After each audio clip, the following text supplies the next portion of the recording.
Hey guys, welcome back to my channel. Rewind that. It's your girl, Miss K. If this is your first time coming across my channel, welcome.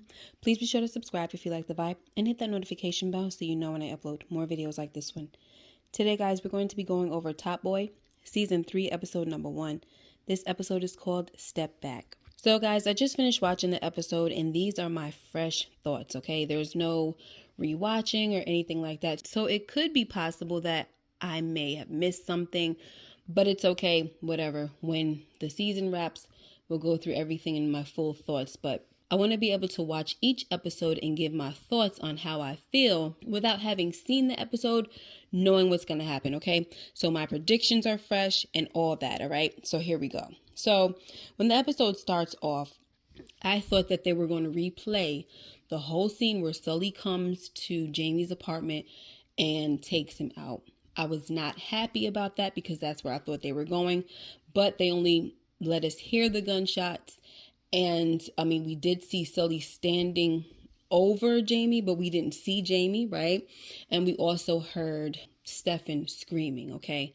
Now, Sully was leaving the apartment and we see Tia coming up as well. So I'm not sure how much of a role Tia is going to play with all of this, but she saw Sully. Now, I'm not sure if she saw his face, but guys, I'm not going to ignore that, okay? So now we see that Duchesne is out to dinner with Shelly and he gets a text from Jack saying that Jamie is done.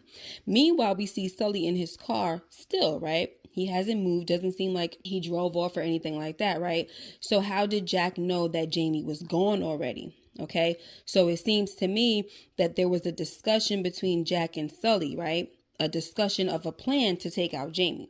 All right, so this could be one of the first things that I missed. All right, maybe I missed something, maybe I didn't. Okay, because like I said, I didn't rewind anything. This is me watching it with fresh eyes. Okay, all right, so now Duchesne was in a very good mood. Okay, but when he gets the text from Jack saying that Jamie is done, his mood totally changed. He had to go to the bathroom.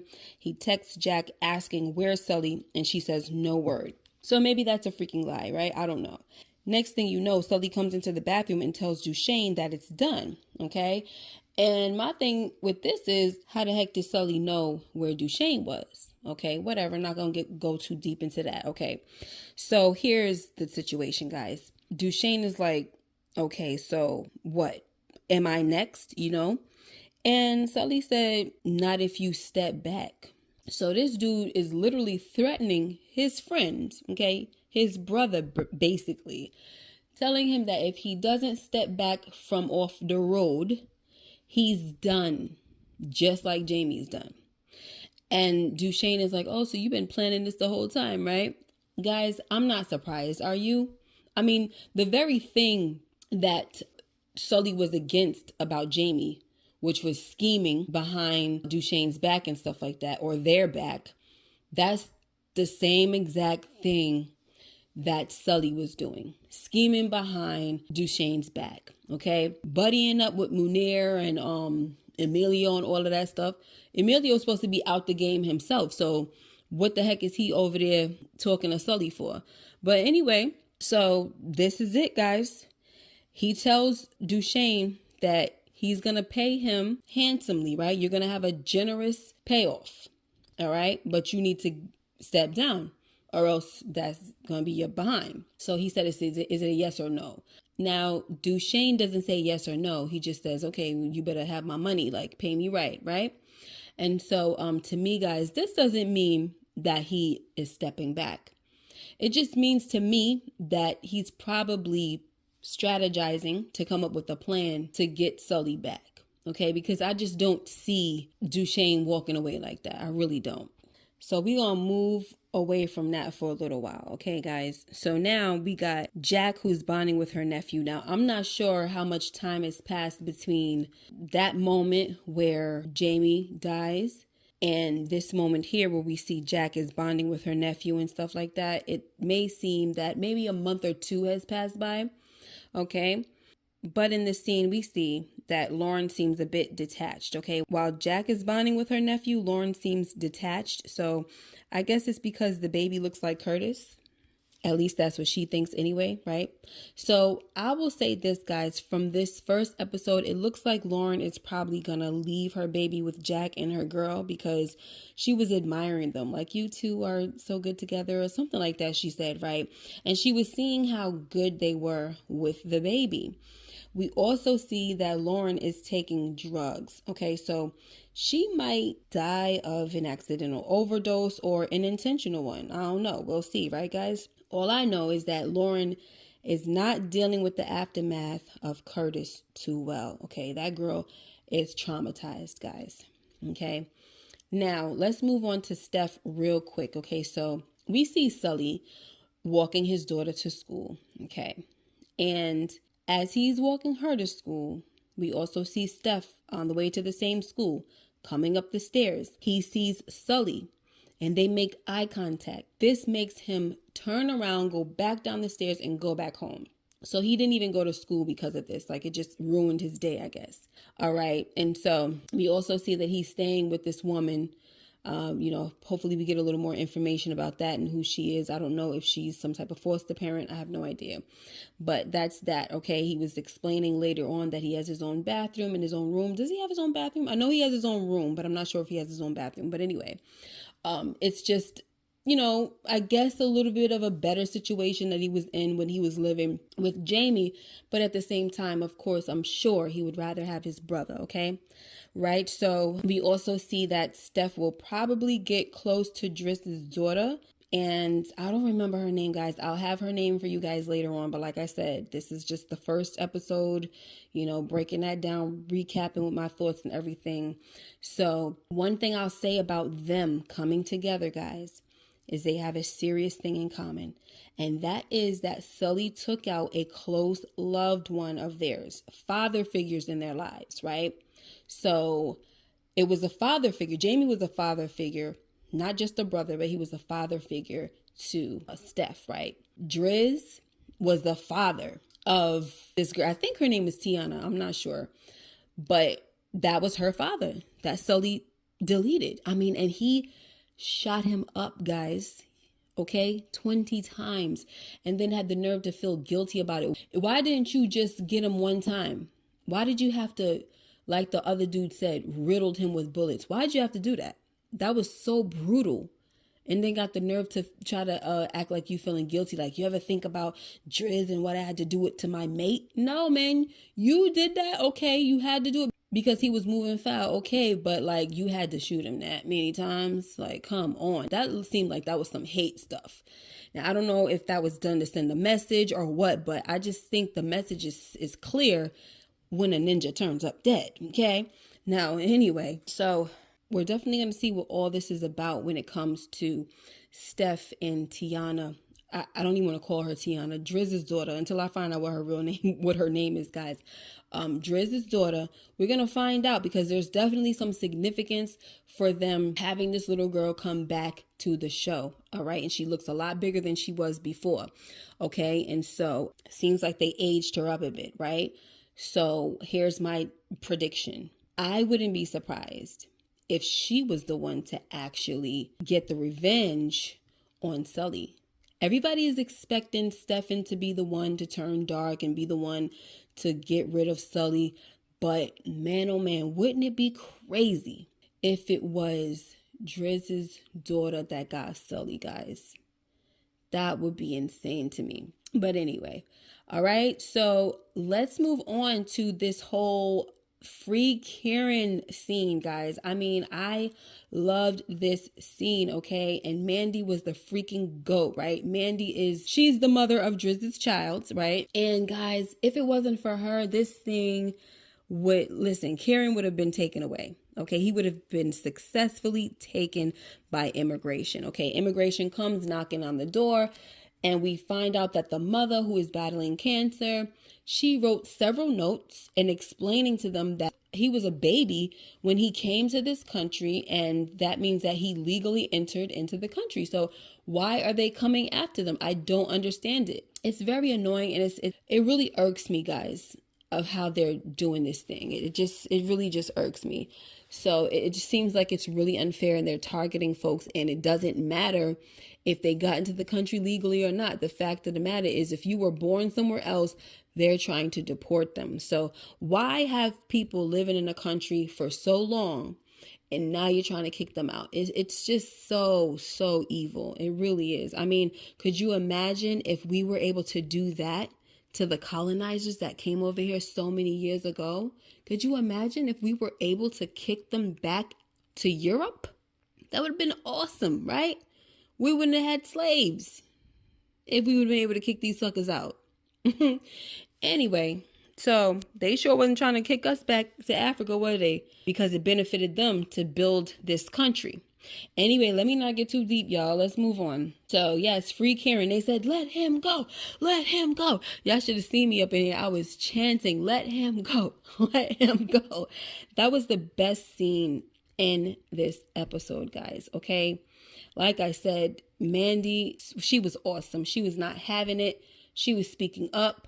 And she was telling people, stand in front of the van, you go to the back, be in front of these cars, sit down, all of this stuff. When Jack came up on the scene, she told Jack to, use her leadership and get people to fall in line. Tell them to sit down in front of the cars, sit down in back of the cars, you know what I'm saying, the vans.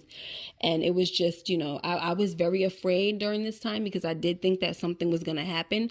I was particularly afraid for Mandy, to be honest, and I was afraid for Jack as well. So it wound up working out, guys. They got Karen out, because they were saying, due to safety purposes, they want to make sure that everyone's safe. So we're going to just let him go and all of that. So that was good, guys. I'm telling you, I almost shed some tears for real. Like my eyes were watering. Okay. Now, one thing that I will say is that Duchesne comes on the scene and he sees Jack involved in the situation. He's like, what are you doing? And she's like, they trying to take Karen and all of this. And he was like, so what? He said, screw Karen, right? I'm like, what is wrong with Duchesne? Like, guys, honestly, I like Duchesne. But sometimes I feel like I don't like how he comes off. And I feel like because he seems cold sometimes, I feel like that could come around to bite him in the behind. Like, it doesn't really encourage loyalty is what I'm trying to say. Like, I wouldn't say that he's bad to his workers, but it's like when you make it seem like you don't care about them, then that's not too good, right? I mean, we did see him do what he needed to do for Ats, right? It's not like he turned his back on that situation, but that was also because they needed to save face because he didn't want them looking weak out in the streets, right? So that was a business move. It wasn't really like, oh, I cared about Ats, So, I just don't like to see him being cold, right? Because that scares me. That makes me feel like, your crew would be down for a takeover like Sully did. Like, we don't know if this was a conversation, you know what I'm saying, prior to the situation. Like we don't know if Sully gathered some people, right? And was like, yo, I'm about to get Duchesne out of here, this and that and the third. I'm making a move. Who's with me? You know what I'm saying?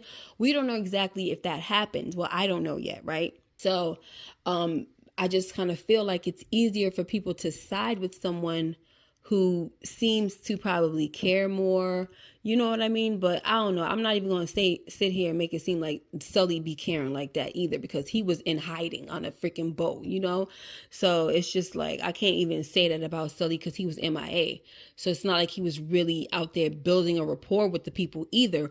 But at the same time, all he needed to throw in their faces was that he made the ops join their team, right? He made them work with the ops, which was Jamie and his crew.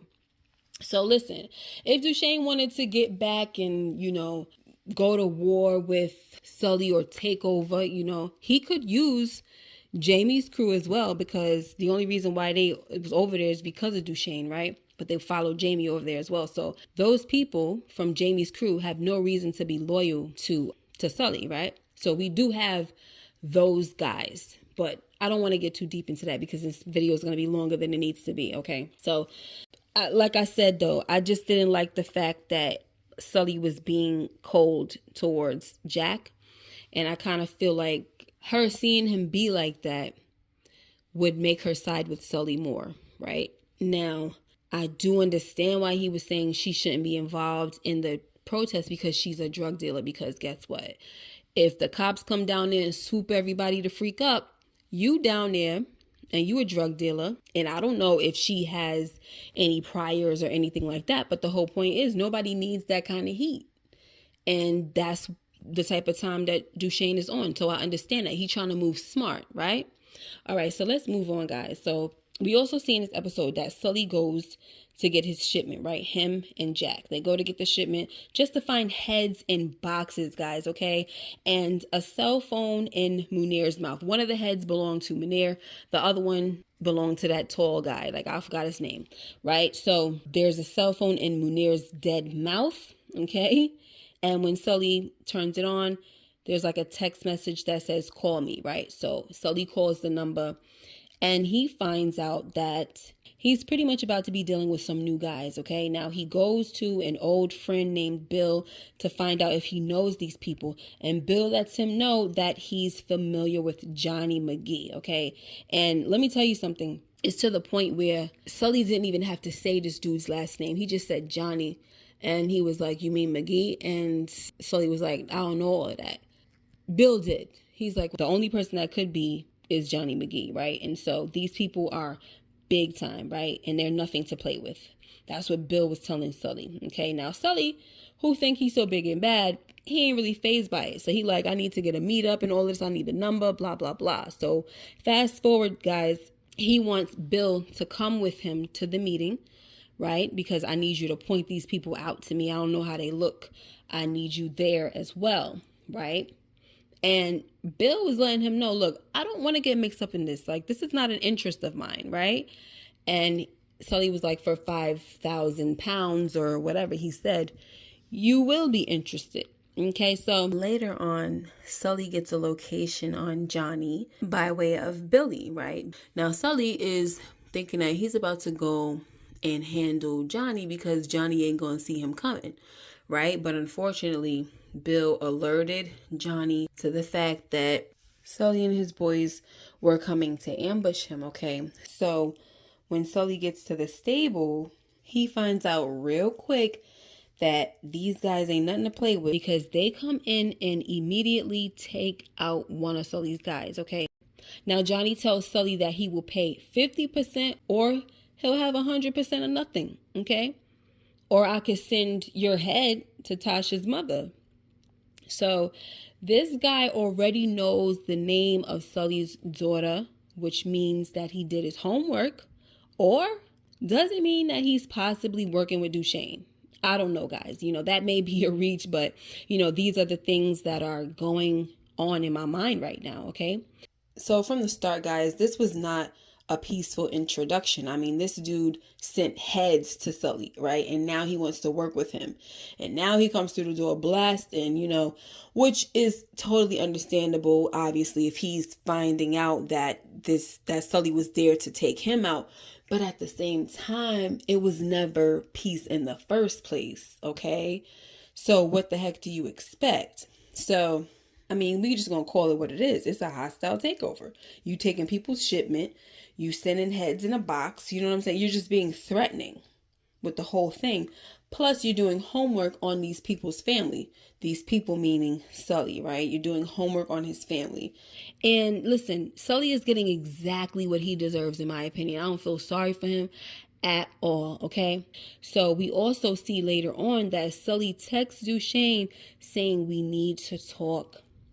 And I knew it was Sully before I saw the name on the TV screen, okay? My thing is, what you want, Sully? Huh?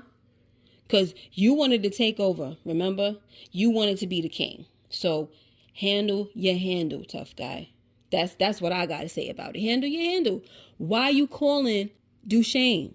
Before they even went to the stable to meet this guy, Jack was like, yo, you don't think we should tell Duchesne? He was like, no, why would I do that? Right?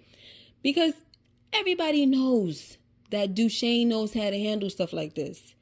Sully don't know a daggone thing. I don't even understand why Sully tried to reinsert himself back into the game because he had it pretty good. He didn't want nothing to do with anything. He was on that boat, right? Living in isolation, but he kept getting bags of money coming to him from Jack. Duchesne was taking care of Sully, okay? While Duchesne was doing all the work, you know what I'm saying, monitoring the day-to-day operations and all of that stuff, right? Sully wasn't doing anything. He was on the boat sulking about losing that kid. And I'm not trying to take nothing away from him with losing that kid because I know he loved that kid, right? but Sully had checked out. And now you want to check back in after you see the way Duchesne is running things and you don't like how he's doing it and this, that, and the third. But if you're not involved, how you got something to say about how somebody's running something? I can't stand a sideline person, y'all. Somebody that don't do anything. You have nothing to bring to the table, right? But then when things ain't looking the way you think they should be looking or going the way you think they should be going, now you got all these things to say and you got all these ideas and you want to start doing your little takeover thing. I mean, come on now. It's just ridiculous. So my thing is, I hope that Duchesne leaves him out to dry, because at some point, I'm tired of Duchesne coming to this guy's rescue. Like, you have to get tired of carrying this guy. He's freaking dead weight. What is he really benefiting Duchesne at the end of the day? What? He's been a problem since day one. That's the reason why Duchesne told him, what was it, season 1 or so? That's why he told him, from now on, I'm in charge. Because they did come in as a little partnership type of situation, but it was too hard to get Sully under control. Like, he was just out here doing too much. The dude made things hot for them. So Duchesne took over. Now, Sully, you know, he thought that because he was willing to kill somebody, that meant that he was the one that should have been in charge, or it's a 50-50 thing and blah, blah, blah. But it ain't all about that all the time. Like, do you really have the wherewithal to actually lead, to actually be business minded about this stuff? I don't think so, guy. I don't think so. Every time Sully went out on his own, guys, he failed. So what in the world would make him think that he's gonna do any better this time? All right, I'm about to end this recap, and if you're Team Sully, I'm sorry that I'm winning on your guy, but it is what it is. I don't care about him. I actually, you know, Sully is a very complex character, so he does have his moments where I'm liking him, but there's a lot of moments that I dislike this guy so much. And when it comes to him and Duchesne's dynamic, I can't stand him because I don't like how he deals with Duchesne. I hate it. Anyway, there are some things that Duchesne get on my nerves with too, but it's not enough to rant about. It's really not. So anywho, guys, I'm going to get off this and I'm going to try my best, because it's type late and I do have to get up for work in the morning. I'm going to try to start episode number 2, but regardless, by the time you get this recap, I'll already have episode number 2 recorded. Okay, guys? So I hope that you enjoyed this. Let me know what you guys thought about this episode. Make sure you like, comment, and subscribe if you haven't already. And hit that notification bell so you know when I upload more videos like this one. Okay, guys, take care and be blessed. I'll see you in the next video. Bye-bye.